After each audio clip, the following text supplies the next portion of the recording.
Yo, what's up? This your boy EC22 of the FairWeather Fan channel. Yes, it is Tuesday.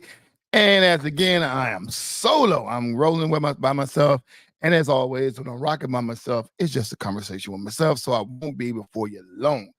But listen, man, right now, hockey playoffs is going on right now, the NHL and the Dallas Stars are tied in the series with the Vegas Golden Knights 2-2. So like I said, don't know much about hockey, but we're watching the Dallas Stars because they're here in the Metroplex.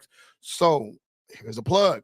Once again, if you are a fan of hockey, you want to come in and have that segment, even with soccer or any sport, I'm gonna tell you right now, we do football, basketball, baseball primarily. But if there are other sports and boxing and UFC when they happen, but if there's any other sports that you would like to come on, like to hear on the show, please, the segment is yours. Come on, educate us. But before we go any further, man, please like, subscribe, share, leave comments to the FairWeather Fan channel. Man, join the conversation. That'll help this channel grow. Moving on to the NBA right now. Let's do a good job diving into the NBA right now. Listen. Now the Lakers had lost and got put out the playoffs by the Denver Nuggets. So I want to ask this question or bring this topic up or just give my opinion. Reports are that Darwin Ham might be losing his job because this is the second time that the Denver Nuggets has put the Lakers out. So I guess the question is, should Darwin Ham be fired? And the question that is absolutely not. I mean, I'm gonna say this, and listen. It is hard to coach a LeBron James team or a team with LeBron James on it. It's hard to coach that squad, just in my humble opinion. I think Darwin Ham, as a coach, need a chance to get a young team and just see how well he can coach a young team and develop the team to get them where it need to go. But I don't think he should need to be fired unless LeBron James want him out. And that's what that is. But I mean, this is a series that they knew they couldn't win. Nobody predicted them to win. So why are we talking about firing folks after they lost? So I don't even understand the concept behind that. Now, should LeBron James stay a Laker? Your guess is good in mine. Listen, LeBron James being in as a Laker, I have no problems with him staying there. Should he leave? I mean, at this point, I am tired of watching LeBron James move all over the country to play with different teams. But where would he go? That's the biggest question. If he chose to leave, where would he go? I don't know. I don't know where would he go if he chose to leave the Los Angeles Lakers. I wish he would retire. I wish LeBron James just would up and retire so we can finally move on from him. Nah, I'm just playing. No, LeBron James at his age, 38 years old, is still playing some mighty good basketball. And we can't even be mad at him for it. You know, the guy is really, really balling out of control. Just trying to find the right team for him with the right help around him. It's been proven difficult for him to really get back to the finals. And I don't know what any team can do. I don't know. I mean, there are all types of means out there that he's looking to go play with Stephen Curry, maybe getting KD back over there. Any other superstar player is always the means that people throw out to LeBron James go play with to try to win another championship. We don't know what's going to happen with LeBron James. And then also the rumor that could he possibly play with his son? Will his son get drafted to a team? And that may be where LeBron James end up. Listen, to watch a league without LeBron James, I mean, like I said, I'm ready for it. I'm completely ready for it. But it ain't up to me. It's up to LeBron James and the James family. Listen, as the NBA playoffs continue to move on, obviously you have not Sacramento, but T-Wolves knocking out the Suns in the sweep. And then you got OKC doing their thing over there. So against the Pelicans, who are the best looking teams right now in the NBA playoffs? And I'm going to tell you my pick. I'm going to tell you who I think are the best looking teams in the playoffs right now that I think that can go far. Number one, the Dallas Mavericks and the Los Angeles Clippers. Those teams look pretty well. They look good. whoever comes out of this series, I could see them in the Western Conference Finals and actually winning the Western Conference Finals between the Clippers and the Mavericks. I can see that. And the T-Wolves, I think the T-Wolves look pretty good. And some of you are probably asking, why didn't I say Denver, the Denver Nuggets? Man, for a lot of reasons. They don't look good right now. I mean, they're playing the Lakers, or they just beat up the Lakers. I like what the team is doing, but I just haven't really seen what they can do. I mean, obviously, the Lakers lost a lot of those games because the Nuggets trailed.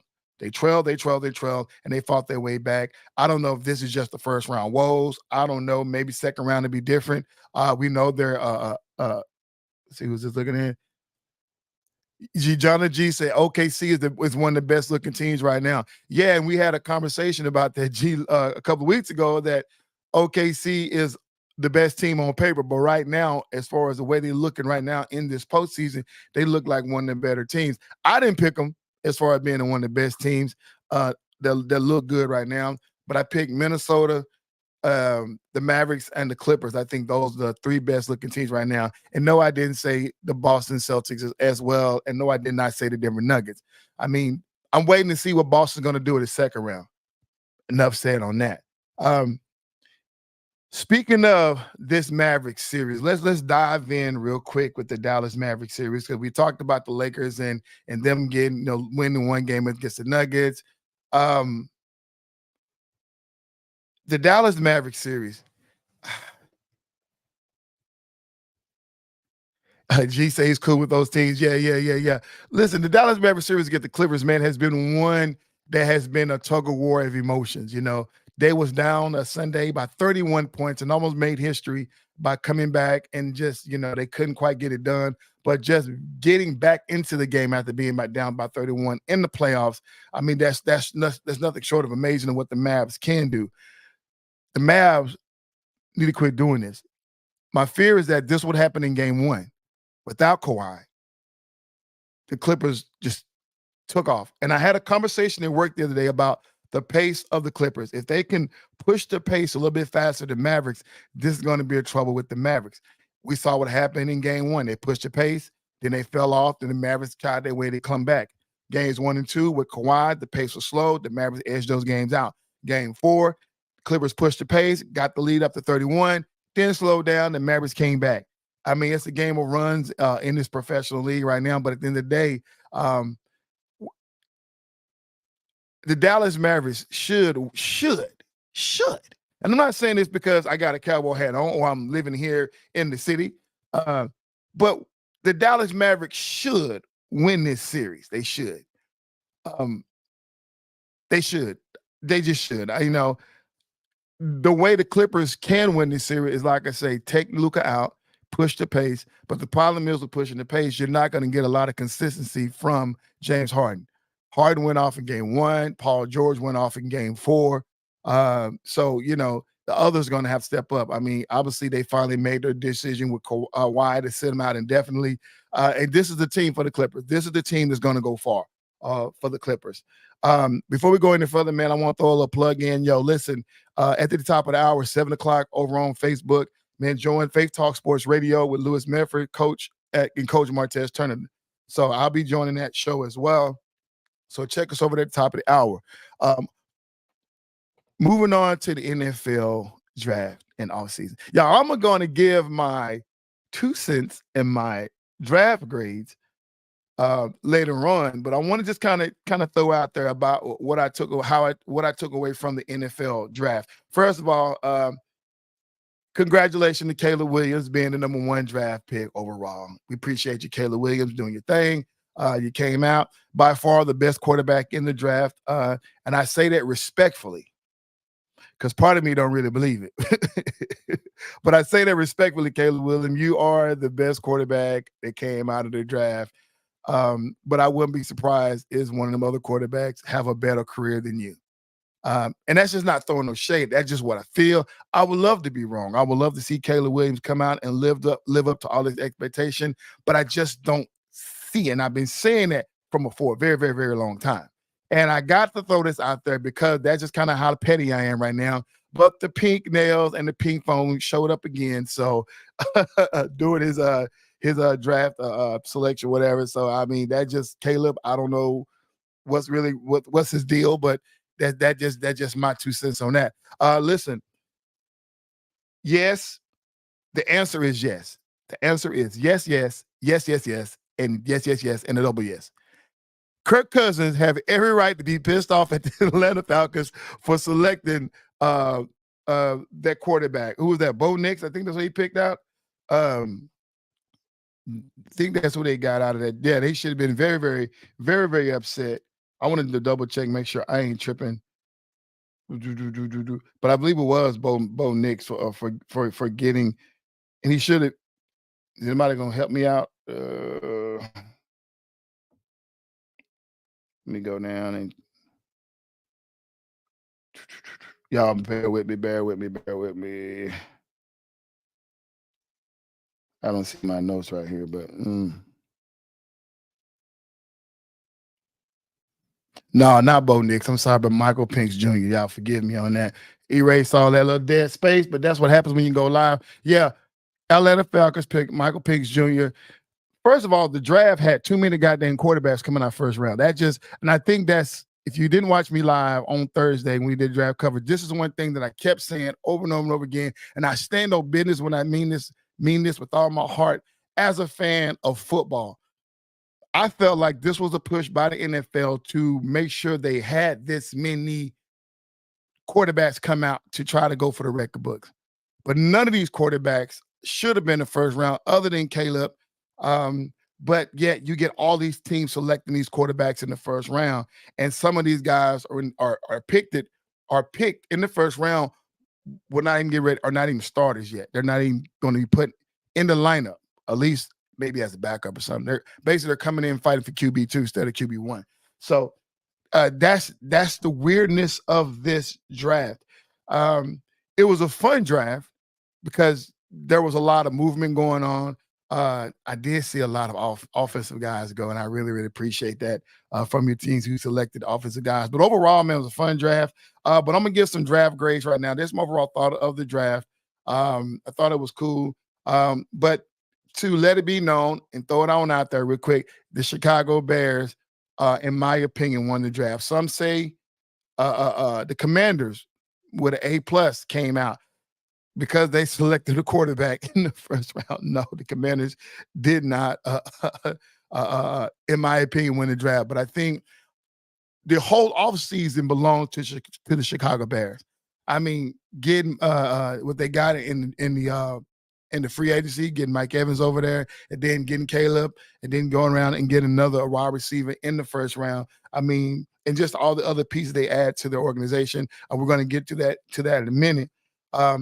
Let's do some draft grades. I'm going to real quickly before we go, do the NFC East and the NFC North draft grades, and for a lot of reasons. Obviously, the Cowboys, and then I want to get the Chicago Bears division draft grades. Let's start with the NFC East. The Dallas Cowboys grade for not just the draft, but as the overall offseason is concerned, in my opinion, I give them a C-/a D.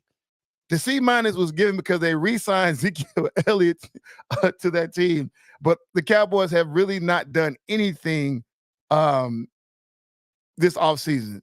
I mean, G gave them a C-. See, that's what I'm saying, a C-, and I give them a D. Well, it's because, I mean, they did draft the tackle, so we cool with that. But other than that, I just don't see this. Basically is the exact same team we saw in previous years, minus a few new faces. I mean, they got to do something better with their wide receiver core.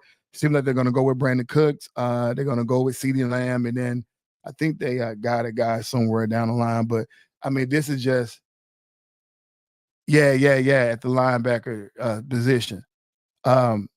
So I give the Dallas Cowboys a C/a D-, or C- / a D. Yeah, I'm not happy with what the Cowboys have done. The Philadelphia Eagles, I give them a B-.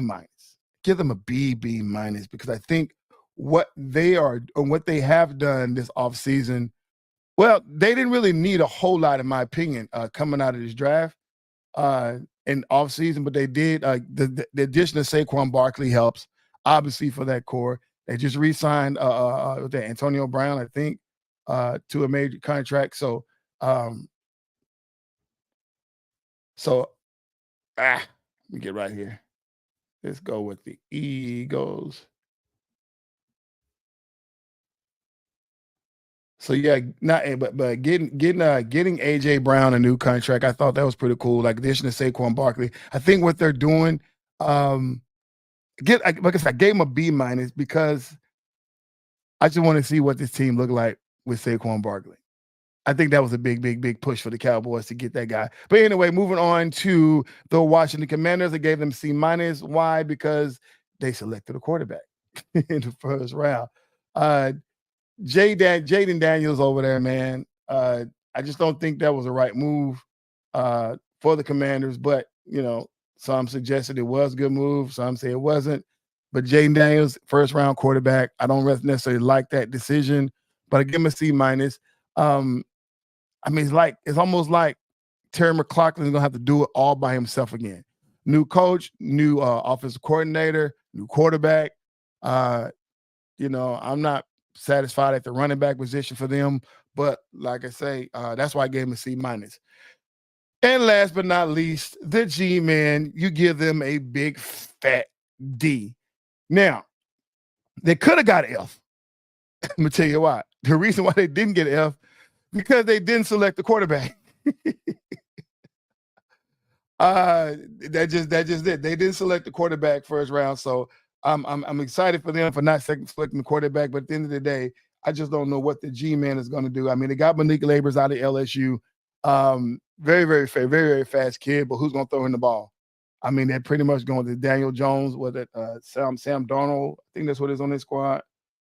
Let me pull up their Daniel Jones, Drew Luck and Tommy DeVito. We've seen this squad before, so I don't know what they're going to do. Devin Singletary at running back to replace Saquon Barkley. That makes it makes sense to get a Devin Singletary, right? But at the same time, he's no Saquon Barkley. I gave them a D on that for the G-man, but man, they're gonna have to do something different. This is gonna be a very, very, very, very, very, very low performing squad if they don't do something with their quarterback. But this may be a situation where they're smart enough and realize, you know what, we're going to tank for this season and then reset next year and maybe look at getting a quarterback, running back out of the draft. I don't know. We'll see what the NCAA prospects will be like in 2025. Moving on to the NFC North, Minnesota gets a C, in my opinion, for what they've done in the offseason.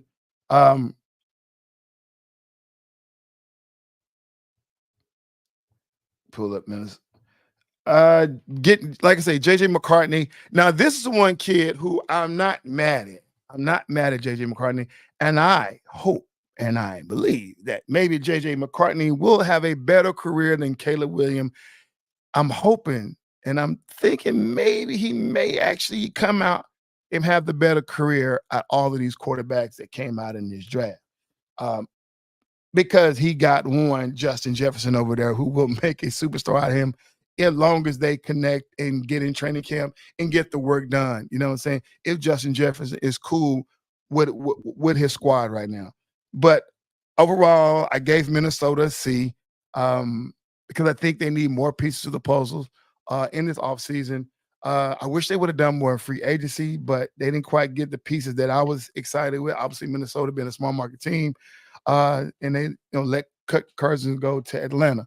The Green Bay Packers, man, listen. Green Bay Packers, easy D. They didn't get a whole lot of big names out of the draft, but at the end of the day, the Green Bay Packers showed us last year that they are the team for the future, and they got some offensive help for the quarterback over there for Jordan Love. They got a couple offensive tackles. They got a couple of offensive linemen. So I mean, listen, inside offensive lineman to back. I mean, listen, they're gonna be a squad.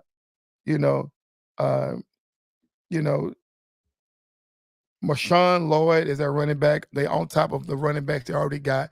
They're gonna be all right. They made some good They made some good decisions in free agency, so I am happy with it. I would have gave them A. I would have gave them A, but I couldn't give them A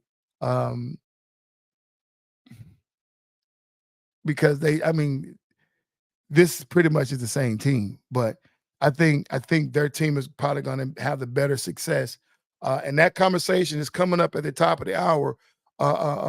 Will the Chicago Bears be the front runner for the NFC North? And we'll have that conversation on Facebook Talk Radio. That's what I'm kind of reserving some of my comments and some of my ideas for that show because it's a better platform for those type of conversations because I'm by myself. I don't want to have opinion. I want to go back and forth with Coach. But anyway, moving on to the Detroit Lions, B- for what they've done offseason. Didn't make a lot of moves. They made the right moves for their squad. They already got a squad. I think it's going to come down. I'm going to say that for the top of the hour. But B- for Detroit Lions. That's their draft grade. And obviously, Chicago Bears goes down to me, in my opinion, as an A. I didn't give him an A+, didn't give him my A-. I just gave him a straight A because, time still will tell will Caleb Williams. And I'm be honest with you, my pick and my A- is completely biased to the way I feel about Caleb Williams and what I think. But man, the free agents they got over there, man, is phenomenal, man. I ain't mad at what the Chicago Bears has put together over there. I mean, we talking about getting DeAndre Swift, DJ Moore, obviously, getting Keenan Allen, man, picking up the wide receiver, Rome Odozne, I can't even say his name. And just their overall squad, man, looks good. Out of the draft, being able to pick up a offensive tackle to help protect the young quarterback, so that was pretty cool. The only bad grade they got was getting a punter. I usually thought punters were post-draft guys, but we don't know. And getting a lineman, so a defensive lineman at that. They had a pretty good day at draft, and offseason was great. They win offseason for me. But man, what do you guys think? Listen, once again, that's all the content I have for today. I didn't want to get here before you long. I kind of want to jump in and jump out real quick. I don't want to take you guys up, but we'll really dive into some of this stuff in the top of the hour. Once again, Faith Talk Sports Radio or Faith Sports Talk Radio on Facebook with Professor Lewis Medford and Coach Martez Turner. Join us over there. This your boy EC22 of the FairWeather Fan channel, man. Join us. I won't be here Tuesday. I'll probably be doing Monday or Wednesday of next week. I got something else to do, so join us. You know what? Let's go for Wednesday. Let's go. No, let's go for Monday. I'm jumping on Monday. I don't know what date it is, but next Monday we'll be doing the FairWeather Fan podcast, and then on because Tuesday I got something else going on. But anyway, this your boy EC22 of the FairWeather Fan channel, man. Thank you for watching. Like, subscribe, share, leave comments, join the conversation, and I'm out.